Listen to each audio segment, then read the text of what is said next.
Ассаламалейкум достар, қалайсыздар? Бұл Олжас Оқас, Қазақстандағы number one travel блогер. Біз бүгін Алентай, оператор әйелім және мен Мысырдың ең үздік демалыс саяжайына келдік. Курорт Шарм-эль-Шейх атауы. Бұл Синай түбегінің оңтүстігінде ең шеткер жағында орналасқан. Мына менің балапаным. Жаным Әлентайым. Сәлем де көрермендеріме, болашақта сенің көрермендеріңе. Бір сөзбен, мынау біздің Шарм Ин деген 4 жұлдызды отеліміз. Осы жерде 14 күн уақытымыз өткіземіз. Бәрін көрсетеміз. Ертең бұйыртса пирамидалар түсіреміз. Хеопсқа, Тутанхамонға сәлем беріп қайтамыз. Бәрі жақсы болады. Алға Қазақстан.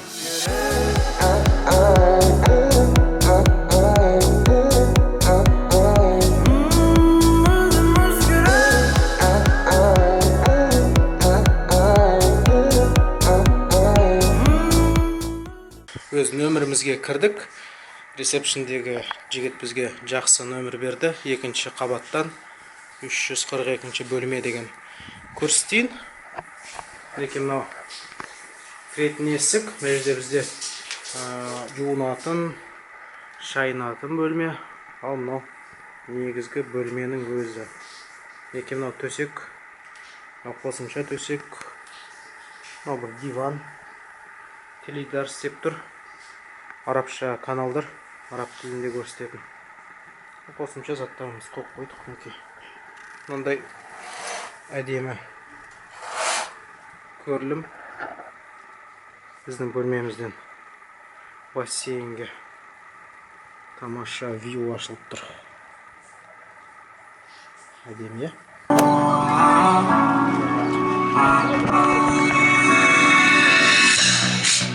Я просто в шоке, твое тело просто космос. Все ближе, ближе, все ближе, ближе. Повторяй за мной. Короче, Мысырдың бәрі самай вышканы тыңдайды ғой қазір. Қазақстан ғана емес, Мысырда жұқтырды бұл ауруды. Прошу, танцуй со мной, девушка из Парижа. Моя малышка, твоя улыбка, дрина, дрина, самая душка, самая душка. Самая душка.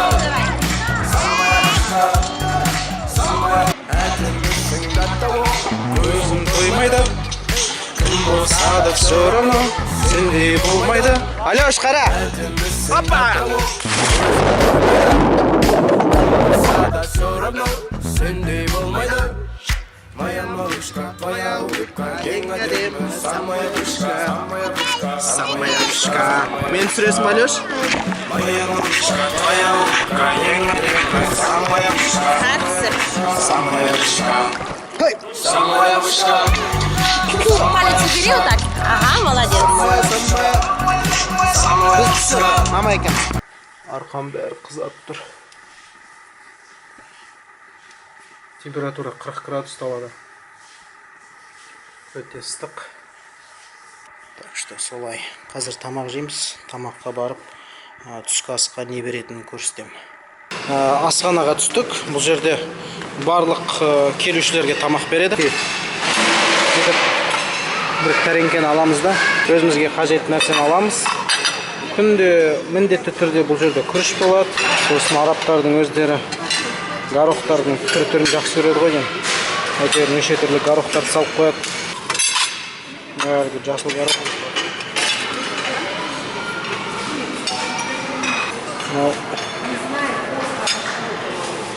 капуста. Ал мынау спагетти. Анау тауықтың еті. Күнде ауыстырып отырады. Бүгін тауықтың етін берді. Кеше кебап берген. Оның алдында балық берген. Қазір кішкене ет салып. Ет алдым. Көп тамақ жемеймін аса. Көп салып алады да өзіне, бірақ жемей тастап кетеді. Сырап қылып тамақты. Обал ғой. Бала қайда? Ана жақта ма? Жарайды, жақсы. Бала өзімен өзі жүретінді шығарып алды. Айтпақшы, десертке мынандай нәрселер беріледі. Апельсин, мандарин, мынандай торт бар, түрлі жергілікті көкөністер. Сосын салат ретінде мынандай нәрселер беріледі, қазір көрсетемін. Қияр, соус. Қазір бір соусты көрсетемін. Мына соус маған қатты ұнады. Асты сүзбе, үсті қызанақ. Бұлардың оливкаларын айтып, зәйтін. Кейде талап алып кетеді зәйтінді. Түк қалдырмай. Ішетін нәрсе залдың соңында. О жерде спрайт, кола, фанта, виски, сыра, кез келген нәрсе бар.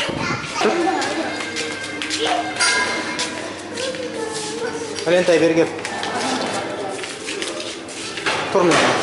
Жаныма тұр. Қазір аламыз. Болады, қатты суық емес. В общем, ақырында мынанша тамақ шықты. Әйелім мынанша тамақ алды, мен мынанша тамақ алдым. Мынау салат, мынау десерт, мынау кола, мынау лимонад, мынау кетчуп, жергілікті Хайнс, арабский. Ас болсын. Рахмет, ас болсын. Алеш, ас болсын. Тек қояды. Шарм-эль-Шейхте таңғы сағат 9. Өзіміздің отельдің жағажайына барамыз. Қолды бер. Осы Шарминг-Ин деген отельдің жеке автобусы жағажайға алып кетеді. Ел жұрттың айтуынша жағажайымыз қонақ үйден 2-3 шақырым жерде. Яғни 5 минутта апарады бізді. Жағажайға кеттік.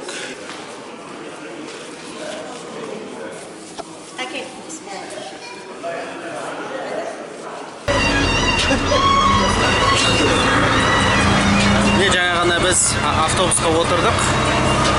Неке Алентай, әйелім, есен. Қазір 2-3 минутта жеткізеді біздің пляжға. Сөйтіп бастаймыз суға түсуді. Ал сен түсіресің бе? Түсір мен, Алеш. Сәлем достар.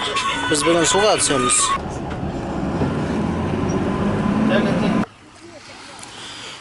Жағажайға жеттік достар. Қызыл теңіз деген не мынау? Біздің жағажай.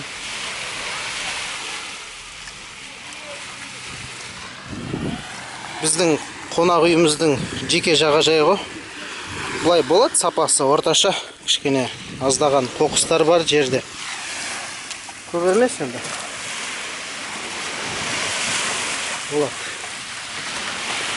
Мынау пирс. 20-30 метр деймін, нерде коралл рифтері.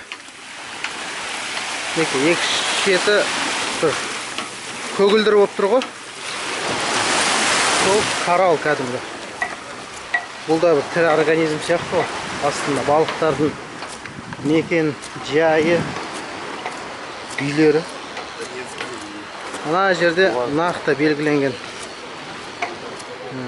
шекарасы бар. Ары қарай көк күмбек болып тұр ғой. Көк пеңбек жерден бастап тереңдік басталады. Бірақ коралл басқан кезде кішкене тастақ аяққа кіреді. Сол үшін арнайы мынандай аяқ киім сатып алдым. Қазір суға түсіп, судың астындағы ғажап әлемді көрсетемін сіздерге. Ал бісмілді. 1, 2, 3.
көрдіңіздер ғой, иә, су астындағы тіршілікті.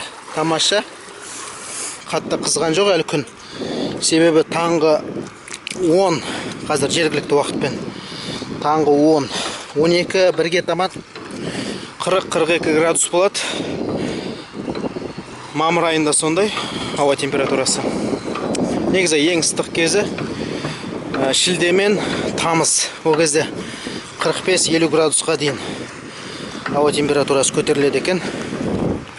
Мінекей жағажай. Жағажайда қамажай. Су тұзды ғой, денеге қатты жағады. Әсіресе тері аурулары бар, кішкене дерматит. Сонда ауруға шалдыққан адамдарға өте пайдалы шипасы бар. Былтыр біз Жерорта теңізінде болдық. Лас өте кір. Кешке қоқыс көп суда. Ал мына жер тап-таза, тұп-тұнық. Қалай көңіл күй? Су тап-таза, мұнтаздай мөп-мөлдір. Келушілердің көңілінен шығып жатыр. Қызыл теңіздің суы ең таза әлем бойынша теңіздердің ішінде. 50, 70, 100 метрге дейін алыста тұрған нәрселер көріне береді. Балық болсын, басқа болсын. Сондай мөп-мөлдір суы. Керемет. Шармин Инның жағажайы. Сондай-ақ ақылы пляждар бар. Бағасы $1 күніне. Оған да барып көрдік. Аса айырмашылықты байқамадым. Өзіміздің тегін пляжда жаман емес. Айта кетейін, жататын орындардың бәрі тегін. Бұл да жағажайдың бір бөлігі, жататын жерлер. Бұрышта массаж жасайды. Араб келіншектері. Шарм-эль-Шейхтің Намабей деген ауданы. Біз сол жерде жүрміз. Барселонадағы Ля-Рамбля сияқты орталық. Алматының Арбаты. Иә. Жаңа Әлентайға футболка алып бердім. Мұхаммед Салах деген атақты футболшы. Мысырдың ұлттық құрама капитаны. 10 номермен. Әлентай сәлемдеш. Сәлемдесіп жатыр. Ал мынау жаңағы Намабей алаңы. Орталық көше. Бұл жерде кешке шай пәй ішеді, кальян шегеді, заттар сатып алады, түрлі сувенирлер, майлар, әртүрлі. Алтын да сатылады кәнекей. Бошым солай жігіттер. Бағалар орташа, енді алматылықтар үшін болады. Бағасы қатты қымбат емес. Біздікі сияқты бағалар тура. Кальян алсаң да, шай алсаң да, тамақ алсаң да бір баға сол. Сол үшін көбісі Египет деген бағытты таңдайды ғой демалыс үшін. Себебі қол жетімді біз үшін. 4 күнде мен қап-қара мысырлық жергілікті тұрғындармен бірдей ақ болып шықтым. Қап-қара болып шыға келдім. Күннің астында жата бергеннен қарай кеттік. Мына таксистер көп жүреді. Таксистер көбінесе $2-3 сұрайды кез келген жерге. Бірақ аэропорт болса, ол жаққа $10 сұрайды. Олармен де келісуге болады, бағасын түсіріп. Жалпы кез келген нәрсе бойынша бұл жерде саудаласқан дұрыс. Мінекей мына біреу бізді күтіп тұр. Түйемен суретке түсші деп $1 сұрайды бұлар. Салам алейкум. Салам алейкум ва рахматуллах. Как дела, брат? дела? Нормально. Кеттік азық-түліктерге жылдам шолу. Алматыда мынандай йогурттар, Данон дегендер 350-400 теңге тұрады. Кейбіреулері 250. Ал мына жерде 10 фунт. Яғни 150 теңге. 160. Мынау натуральный сок. Қараңыздар ішінде. Дәндермен жүр, өте дәмді, кеше ішіп көрдік. Бұл да 12 фунт, яғни 200 теңге. Бірақ кәдімгі шырын үшін бұл қымбат емес. Ары қарай кеттік. Мынау да міне нағыз сок, мангоныкі ішіп көрдік, өте тамаша. 12. 200 теңгеге жетпейді бағасы. 180-190 теңге. Бұл жерде 17,5 фунт, ол $1 тең. Сүт мінекей 15 фунт, 14 фунт, яғни 250 теңге. Бұл енді Алматының бағасымен бірдей. Pringles өздерінікі 30 фунт, 2 доллар, 700 теңге. Мына бізде 1000 теңге ғой деймін, шамасы. Үлкені. Мына жерде 700 теңге. Бір сөзбен жігіттер, өздерінің мысырлық тауарлары арзанырақ. Ал импорттық тауарлар біздегі сияқты қымбат болады бұларда да. Өздерінде шығатын нәрсе әрине арзан. Сұйық май 22 фунт, 400 теңге мына жақсылары. Мына 15 екен, сәл арзандау. 300 теңге мынан бағасы. Мына кетчуптар өте қатты ұнады. Жақсы екен дәмі. 10 фунт. Мына жерде 29. Бірдей екен, кофенің бағасы бірдей. Мінекей мына жігіттің аты Аладдин. Өзі мықты жігіт. Біз экскурсияны осы жігіттен алдық. Негізі бізге отельде 65 доллардан сатайын деген гид. Бұл жігіт бізге 45 доллардан берді, арзандатып. Брат, скажи, почему у тебя дешевле, чем в отеле? Потому что гиды брали 50% в карман. Себе в карман чисто, да? Да. А ты тоже берешь, но поменьше? Это семья. Ты тоже берешь, но у тебя поменьше Да, получается? поменьше. У нас брали меньше процент и много людей забрали.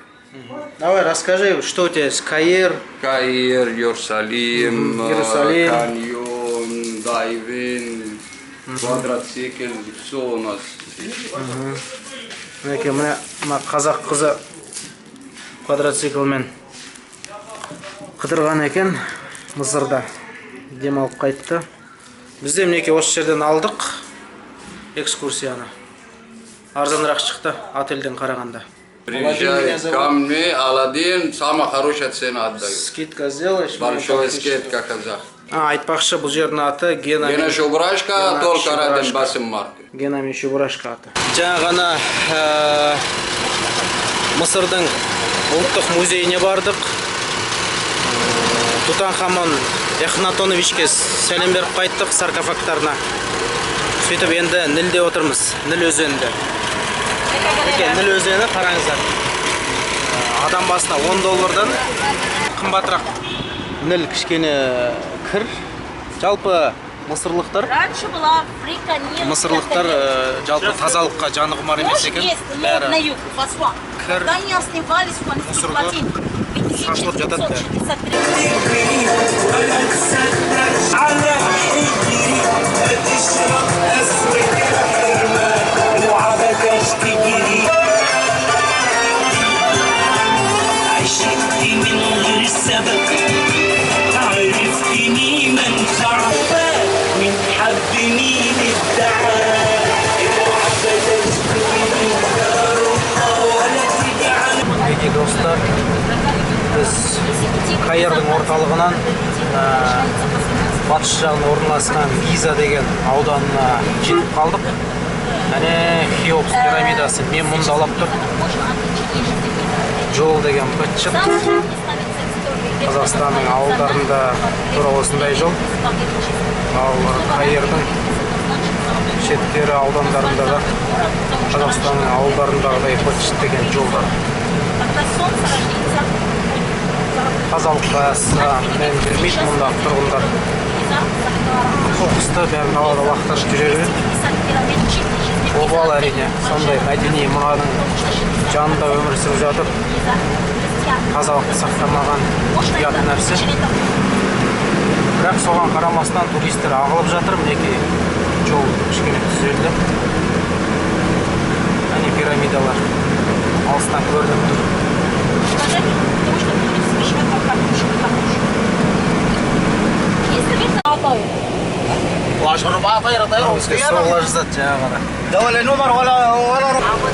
Жалпы мына пирамидалар тұрған ауданның аты Гиза ғой. Бұл жерде тұрған аса тиімсіз екен, жұмыс аз бұл жерде. Негізгі халық қаланың шығыс ауданында тұрған ұнатады екен. Негізгі жұмыс, сауда бәрі со жақта. Поэтому я говорю, братские народы. Да.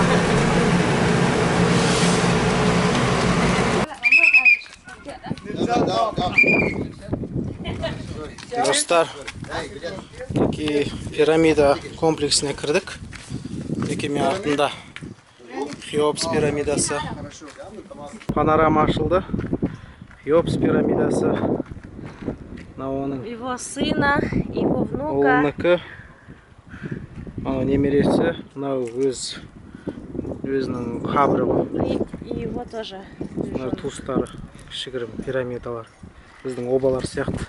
Да, Саккара Мына пирамид. жағы Саккара Кайро. қаласы. Мынау Каир. Кайро. Иә, This Каир. is Фараон. Like this. Фараон. Посмотри. This is Макбара with the Фараон. Фирғауындардың бүкіл туыстары осы жерде жатқан. Сізге Каир қаласына көрініс осындай.